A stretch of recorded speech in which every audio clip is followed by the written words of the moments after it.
안녕하세요, 얼마님들. 제가 오랜만에 키친에 서 있잖아요. 저도 오랜만에 저의 진짜 집에 온 것처럼 굉장히 편안하고 여전히 덥잖아요. 그래서 오늘은 홈파티 할 때 좋은 칵테일 2가지 심플하게 만드는 방법하고 정말 에피타이저로 첫 코스로 먹으면 좋을 요리 1가지 소개를 해드릴게요. 지난번에 카르파치오랑 세비체 만드는 거 보셨죠? 사실은 제가 세비체를 만들기 전에 저만의 소스를 만들어서 굉장히 인기 있었던 생선회 메뉴가 있거든요. 회를 배달시키거나 픽업해 오시면 1분 안에 준비가 되는 메뉴입니다. 채소부터 한번 씻어 볼게요. 오늘의 재료는 샬럿하고 레몬 라임 그리고 무순을 준비했어요. 그리고 올리브 오일, 화이트 와인 비니거, 발사믹 식초, 시크릿 무기 2개가 있는데요. 진간장하고 와사비예요. 양식의 재료, 이탈리안의 재료, 올리브 오일과 이 발사믹 식초가 있지만 얘가 간장하고 와사비를 만나서 굉장히 새로운 풍미를 내거든요. 자, 그러면 칼을 꺼내서 양파를 쓰셔도 괜찮긴 한데요. 색깔이 좀 상큼해서 샬롯을 쓰시면 조금 더 예쁘고요. 줄리엔 썰기라고 해서 이렇게 길고 얇게 잡채할 때 얇게 써시듯이 이렇게 좀 얇게 썰어주시면 돼요. 샬롯이 너무 커가지고 1개만 해도 될 것 같아요. 샬롯은 양파보다 맵지 않기 때문에 굳이 안 헹구셔도 되는데 맵고 아린 맛이 조금이라도 있으면 싫을 것 같으시면 얼음물에 살짝 담궈서 차갑고 아삭하게 해서 드시면 됩니다. 그래서 이제 소스를 만들어 볼 텐데요. 진간장 2스푼, 그러니까 30ml예요. 이거를 이렇게 넣고 다 같이 섞을 거기 때문에 이렇게 큰 좌에 넣으시면 되게 편해요.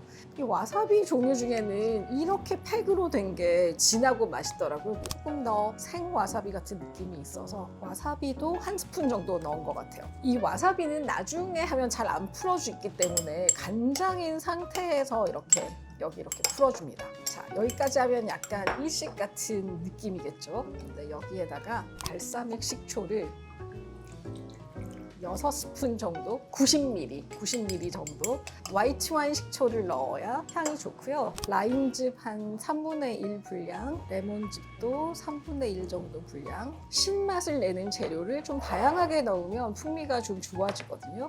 그래서 이렇게 섞은 다음에 올리브 오일을 넣어줍니다. 올리브 오일은 발사믹 식초보다 조금 적게 이렇게 해서 섞어주시면은 맛을 한번 볼까요? 이미 맛있어요. 자, 여기서 신맛은 여러분들이 가감을 하시면 되는데 사실 간장에도 약간의 단맛이 있어요. 풍미가 있어서 설탕 같은 건 더 넣지 않으셔도 되고 저는 오늘 이 콘디멘토 조금 더 넣어야 좋을 것 같아서 조금 더 상큼하게 넣고 레몬즙을 조금 더 넣어볼게요. 더 상큼하게. 자, 여기서 포인트는 와사비가 간장에 먼저 으깨져서 잘 녹아 있어야지 나중에 올리브 오일이 들어오고 나면은 얘가 잘 안 섞이거든요. 그래서 요거만 꿀팁으로 알고 계시면 됩니다. 요즘은 더우니까 저도 주방에서 뭔가 하기가 굉장히 겁나는데요. 그래서 불 안 쓰는 요리에 정말 대가가 되어가고 있는 것 같아요. 근처 횟집에서 3종 모든 회가 왔어요. 한번 이제 플레이팅을 해볼게요. 사실 제가 홈파티 꿀팁 A to Z 초반에 올린 영상으로 대부분 굉장히 좋아해 주시는 얘기가 요리하느라고 지쳐서 호스트가 즐기지 못하면 안 된다. 그 얘기를 저는 굉장히 중요하게 생각하는데 그 부분에 공감을 해주신 분들 많으셨어요. 그래서 그런 면에서 적극적으로 저는 배달 음식을 활용하되 적절한 시즌에 적절한 접시에 플레이팅만 잘해도 정말 고급스럽게 연출할 수 있거든요. 그래서 오늘 그걸 보여드릴게요. 색깔로 굉장히 예쁘게 왔는데 근데 여름이 되면 이렇게 유리로 된 되게 시원해 보이는 그릇이 좀 좋은 것 같아요. 유리 그릇에 옮겨 담는 것만으로도 뭔가 좀 한 것 같지 않나요? 이 아이들이 굉장히 얇게 썰어져 있진 않지만 소스가 골고루 묻으려면 얇게 펼치는 걸 뭐라고 한다 그랬죠? 카르파치오라고 한다 그랬잖아요. 오늘 카르파치오 느낌에 조금 더 가깝겠네요. 얇게 펼치는 느낌이니까. 여기 빨간 게 있으니까 빨간 거 없는 거 흰살을 엇갈려서 놓아볼게요. 컬러의 리듬이 좀 생기게 또 여기 껍질 있는 거 뭔가 이렇게 좀 동그랗게 둘러주시고 얘도 동그랗게 이렇게 펼쳐줄게요. 촉촉하게 소스를 만들었기 때문에 약간 고추장 안 들어간 물회 같은 느낌도 드실 수 있어요. 약간 촉촉하게 양념을 미리 한 느낌이라 둘러서 담고 얘를 이제 중간에 가지런히 이렇게 담아볼까요? 오늘 요 횟감이 조금 도톰하게 썰어진 것 같아서 소금이랑 후추를 조금 뿌려놓고 냉장고에 넣어놨다가 마지막 순간에 소스를 뿌리시면 돼요. 말돈 소금을 회에다가 이렇게 조금씩 뿌려주시고 데비마마 후추도 자 이렇게 뿌려놓은 상태에서 얘를 랩을 씌워가지고 냉장고에 잠시 보관해 둘게요. 자, 냉장고에 넣어서 굉장히 차갑게 만들어서 이제 오랫동안 차갑게 드실 수 있거든요. 자, 아까 만들어 놓은 소스 올리브 오일하고 이렇게 분리가 되니까 얘를 좀 잘 섞어서 부어줄게요.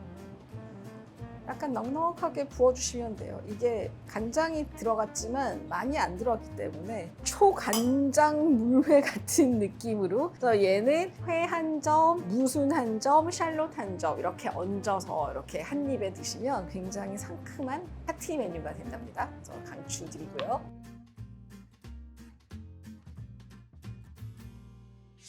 자, 그럼 우리 메뉴를 이렇게 만들었는데 제가 파티에 정말 어울리는 칵테일, 예쁜 칵테일 2가지 간단하게 알려드릴게요. 제가 알려드리려고 하는 거는 스파클링 와인을 가지고 만들 수 있는 가장 기본적인 칵테일 2개인데요. 하나는 미모사, 그래서 오렌지 주스와 샴페인, 그리고 하나는 벨리니라는 칵테일이에요. 벨리니는 하얀 복숭아 퓨레가 들어가서 굉장히 달콤하게 즐길 수 있는 그런 칵테일인데요.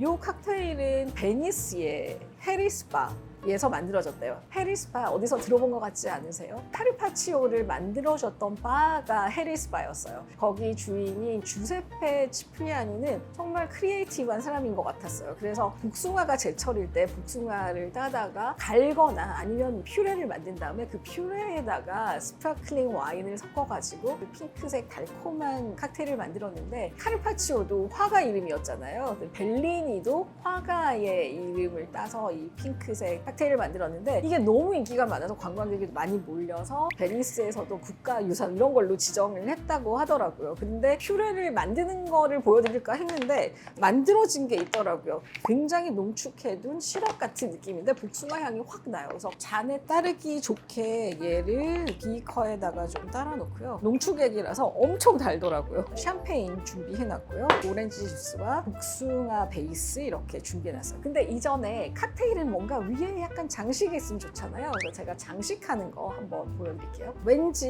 이 벨리니에는 라임 껍질 장식을 하고 미모사에는 레몬을 해보고 싶어서 얘를 3mm 정도 두께로 얇게 이렇게 썰어주세요. 자르는 방식은 같은데요. 한쪽을 열어서 껍질만 살짝 도려낼 거예요. 이렇게. 과육 쪽을 버리는 거죠. 싹 해서 이 껍질만 남겨놓고 얘 좀 아까운데 이걸 뿌릴까? 어릴 때 미술 시간에 뭔가 공작하듯이 그런 느낌으로 이렇게 얇게 껍질을 발라놓은 다음에 이런 뭐 이쑤시개든 젓가락이든 상관없어요. 뭔가 이렇게 길다란 애를 가지고 얘를 돌돌돌돌 말아주세요. 파마를 시키는 것처럼. 이렇게 해서 조금 이렇게 쥐었다가 펴면은 얘가 이렇게 말려 있어요. 이쁘죠? 끝으로 갈수록 얇고 뾰족하면은 조금 더 잘 말려 있기 때문에 끝을 조금 더 뾰족하게 한 번 더 칼집을 내주셔도 좋아요. 너무 쉽죠? 근데 지금 보시는 것처럼 끝이 이렇게 뚱뚱하면 잘 안 말리는 경향이 있어서 끝을 좀 뾰족하게 다듬어 주시면 더 샤프하고 이쁠 것 같아요. 엘리자베스 1세의 곱슬머리 가니쉬까지 준비가 됐기 때문에 우리 본격적으로 한번 칵테일을 세팅을 해볼까요? 긴 플루트 잔에 이렇게 하는데 제가 지금 좋아하는 요거는 좀 스템이 튼튼하고 용량이 좀 많아서 너무 감질나지 않아서 좋더라고요. 그래서 6개를 쫙 놓고 오렌지 주스는 한 3분의 1 정도 잔을 채우고 복숭아 농축액 얘는 좀 너무 달아서 오렌지 주스보다는 조금 덜 부어볼게요. 단 걸 좋아하시면 괜찮겠지만 벌써 약간 시럽처럼 끈적하죠, 액상 자체가. 자, 그러면 샴페인을 우리 3명인데 이거 지금 친구 더 불러와서 지금 파티를 해야 될 것 같은데요. 색깔이 이미 너무 예쁘지 않나요? 자, 그래서 이거를 하나씩 이렇게 얹어줄 거예요. 이렇게. 꼬불꼬불하니까 이런 식으로 살짝 걸쳐주시면 돼요. 이쁘죠? 뭔가 잔에 리듬이 생겼다고나 할까? 조금 덜 섞였을까봐 걱정되시면 이렇게 긴 바용 스푼으로 한 번씩 이렇게 저어주면 와, 기포가 다시 올라오네요. 순식간에 벨리니 3잔, 미모사 3잔을 만들었어요. 근데 약간 파티에 좀 유니폼을 위해서 약간 똑같은 가니쉬를 했는데요. 바텐더마다 또 굉장히 이 껍질을 가지고 예쁜 장식을 하는 바텐더들이 많으니까 다음에는 저도 다양한 모양 만들기도 한번 여러 가지 시도해보고 또 알려드릴게요. 오늘도 불 안 쓰고 굉장히 즐겁게 주말에 가족들하고 친구들하고 한잔하실 수 있는 칵테일과 메뉴 알려드렸으니까요. 이번 주말에 바로 한번 해서 드셔보셨으면 좋겠습니다. 우리 이제 그럼 시식해야죠. 뭐를 드시겠어요? 벨리니? 정말 맛있어요. 그쵸? 정말 맛있네요. 이게 맛있는데 술 못 드시는 분들도 탄산수나 뭐 토닉 워터 이런 거 넣으셔도 돼요. 그럼 우리 요것도 유리 접시에 올리니까 뭔가 되게 시원해 보이지 않나요? 네. 차가울 것 같은데. 우리 약간 칵테일 따르는 동안에 살짝 이제 산화돼서 세비체. 세비체 효과가 나는. 그래서 이 접시가 터키에서 만드는 건데 터키가 유러피언의 감성으로 물건을 굉장히 잘 만들어요. 동서양의 중간 지점이잖아요. 그러니까 동양적인 마인드와 유러피언 감성을 가지고 있어서 굉장히 물건을 잘 만들더라고요. 그래서 여름에는 파티할 때 유리 접시만으로 쓰면 좋은데 다양한 사이즈들이 있어서 세비체 소스 뭐 이런 걸로 이용을 하는 왜냐면 그 올리브오일에는 레드와인 발사믹 빵 찍어 먹는 그것만 넣는다고 생각하잖아요. 그래서 제가 어느 날 간장 한 방울 넣어보면 맛있지 않을까 생각해서 만들기 시작했어요. 여기에 국수 삶아가지고 살이 비벼 먹어도 맛있어요. 간장 비빔국수 같은. 그렇죠. 자, 오늘은 여름의 끝자락에서 과일을 베이스로 샴페인이나 프로세코를 이용해서 만들 수 있는 칵테일과 칵테일 잔을 이렇게 예쁘게 장식할 수 있는 이런 팁도 드렸고요. 배달회를 이용해서 데뷔마마만의 꿀팁으로 만든 고추냉이와 간장을 활용한 비법 소스도 알려드렸는데요. 또 특히 이제 여름에는 이렇게 유리 접시를 이용하면은 더 음식이 시원하고 맛깔나 보이거든요. 눈으로 먹는다는 말이 있기 때문에 이런 여름용 접시들도 한번 다 이렇게 활용해 보셨으면 좋겠습니다. 자, 오늘의 여름 파티 꿀팁이 마음에 드셨으면 구독과 좋아요 꼭 눌러주시고 공유도 많이 부탁드릴게요. 감사합니다.